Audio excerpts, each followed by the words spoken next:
years old or 4 years old. I just remember it being really dark. Then I just had my like blue crayon and I just started going crazy on the walls.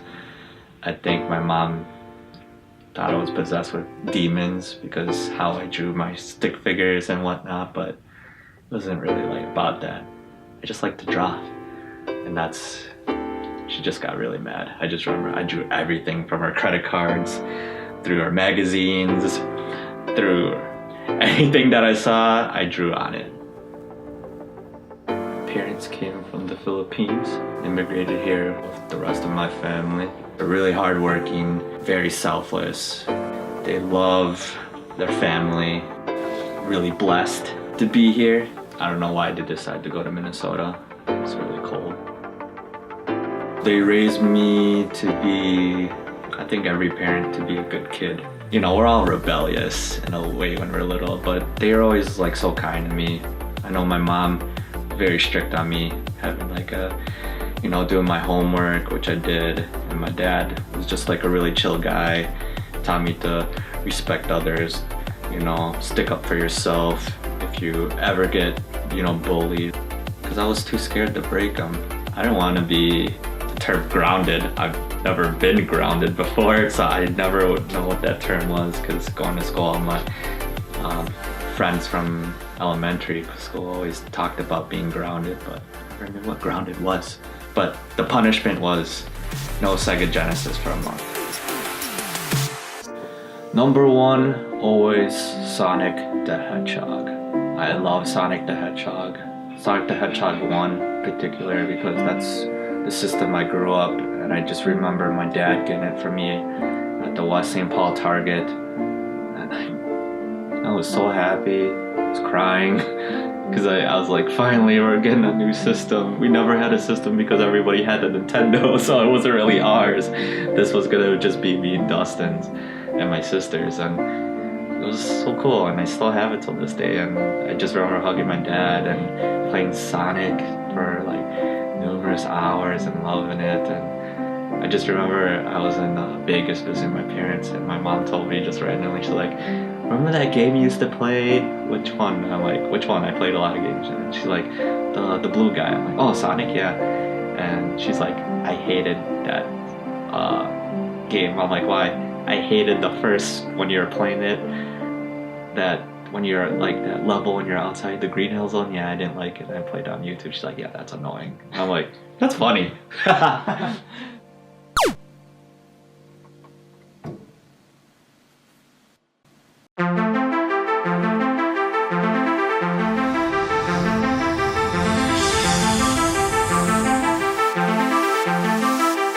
read a lot of art books when I was a kid, and the first thing that really stuck out to me was Andy Warhol's pop art. It was very colorful, and I liked the aspect of abstract art, so he did a lot of that. He did a lot of mixed media form, which I liked. Mike Shinoda was a graphic designer. I read more about him, and I really wanted to kind of mimic his styles, because I didn't know he designed all the Linkin Park albums. He illustrated everything, and I'm just like, you know what? Why? I instantly knew. I knew I wanted to be an artist, but I didn't know what type of artist I wanted to be. So when junior year of high school, I was just like, I wanted to take a graphic design course because my boy Mike Shinoda is doing it. That's how I got hooked. I gotta credit Mike Shinoda of Linkin Park for making me get into graphic design.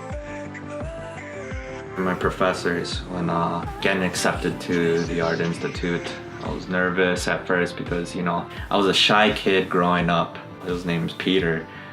Got me really comfortable. It's like, oh, you're gonna love it here. Just remember, the key thing he told me to be myself in school. So I was like, I don't know what he means by that, but okay. Then fast forward to graduation. When I graduated, I interned for the Minnesota Timberwolves and Lynx. And my mentor, which he's still my mentor, and a good friend of mine, Henry, really taught me all the different aspects of being in the professional field and understanding towards clients and whatnot, and being a really hands-on good graphic designer. Johnny Cupcakes, I think I discovered him in 2005. I've only read into him, but not a lot. Then When I wanted to start my own clothing line, he stuck out the most because you know why? He was himself. And normally when I'm with my, hanging out with my friends or family, I'm myself. And people accept that, and I like that a lot. And he was like that, but he was doing it in public. And speaking to people all over the world about, branding and how to succeed and just to be happy. And I appreciate that a lot.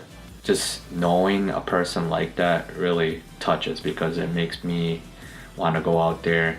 You need to have a story when you sell or create stuff, and he did it. That's what intrigued me. He has stories to tell. That's why I like it, because you express everything in your shirt, Yeah. Because you're expressing your art and you put it for the world to see. And that's what, what I do. Place all my art into my canvas so people can see. Because I do inspirational messages and fun messages with my art. I dream about motivating stuff, and and then it gets me pumped. Like sometimes I wake up 6 a.m. to just start my day and just go on the computer and just start designing stuff or writing stuff or sketching stuff down because I don't want to lose it.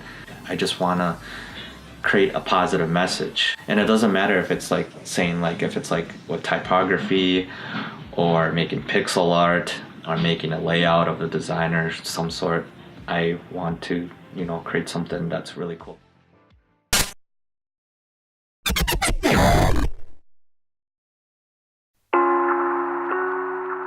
I just remember not having anything for close to 2 years.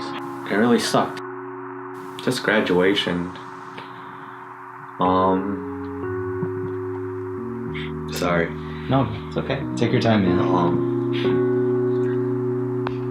It was hard. Because no one gave me an opportunity when I was going through college because I was new. So nobody trusted me. I worked for free as an intern for close to maybe a year and a half. It was sad when I wasn't given the opportunity, but they said the door is still open, you just have to work really hard. I didn't think in my mind it would be difficult. Doing it with a little less money and sacrificing a lot was a little bit tough for me to do. Having a passionate brother really helped me because when I wanted to give up on DAV street apparel and just not do it because I wanted to focus on my career, my brother told me, hey, you're not giving up. You just want to expand your horizons to something different. I really appreciate that a lot because many people say, I quit on DAV. Me and Dustin quit on DAV. No, we didn't. We were just expanding our ideas and taking a break. At the same time, I didn't want to give up. As I know sometimes it hurts. It keeps me strong because I have good people in my life. That's what kept me going. I have a brother that believes in me, 2 lovely parents that love me, great cousins and close friends that believe in me. Even though I struggle, I accept it because I know when I'm struggling, I'm learning something. And it's hard work. I always have to continue with hard work and hard work, keep going and keep going and keep going. Because sooner or later, I know one day, I'm gonna make it. Here is the process of the digital scrapbook that I'll be making for the art show. And I call it The Art of Never Giving Up. And this relates to my struggles as an artist. First off, you have to give yourself an opportunity. Then when you give yourself an opportunity, doors open. You never know who's gonna see this.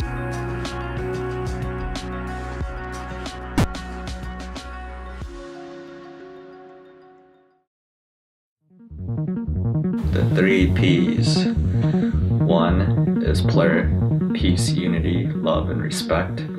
2, positive mental attitude, PMA. Number 3, POP, power of positivity, baby. I'd say PMA first started off as a rock punk movement, so I'd known about it since probably 10th grade because I was neglected with a lot of friends. I was the nerd and nobody wanted to talk to, so I got bullied, but having a positive mental attitude really helped me with just like listening to punk rock or heavy metal, kind of like that. So it was kind of like a lifestyle, which is not rebellious or anything. It's just like keep your head up high, you know, be yourself, don't ever change. The second one, Plur, I got from EDM, peace, unity, love, respect. Really taught the values of like, you know, we're all aspects of different people. It doesn't matter who you are. Then the last one, POP, power of positivity. I really got that from New Day. They do their best to be positive. They're just happy people, and that's who I am, and I relate because they like a lot of stuff I liked when I was a kid. So it feels pretty cool to always spread the POP around and just be funny in yourself. And I like all those 3 P's because they all combine into one, because it's all the same. It's all about being yourself and being you and not being afraid, showing who you are. And I love messages that.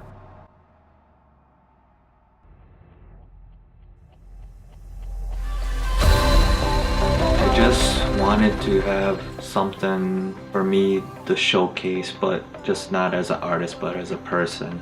I've never really done something for myself. Everybody knows me as the pixel artist, you know, but I wanted to have like a presentation and representation of myself as an artist and as a human being.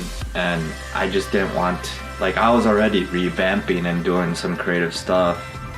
My original idea was just, hey, on Facebook, hey everybody, I made it's called the Revamp of the Creative Artista. I made an own page of it, check it out. And I realized, that's stupid. I don't want to do that. I just don't want to like post it because I've done it. And I never, like, for me, I want to see and hear people's reaction. I just didn't want to just post on social media. I want to get everybody's experience. People don't know who really, you know, Derrick Aviles is. I love event coordinating. I love planning things out. I love working with people, and this is what I'm showing. And I love collaborating with people, and I get to showcase just not me, but others. Creative Artista is a passionate, loving, nerd, weird, old dude that just loves life. That's it.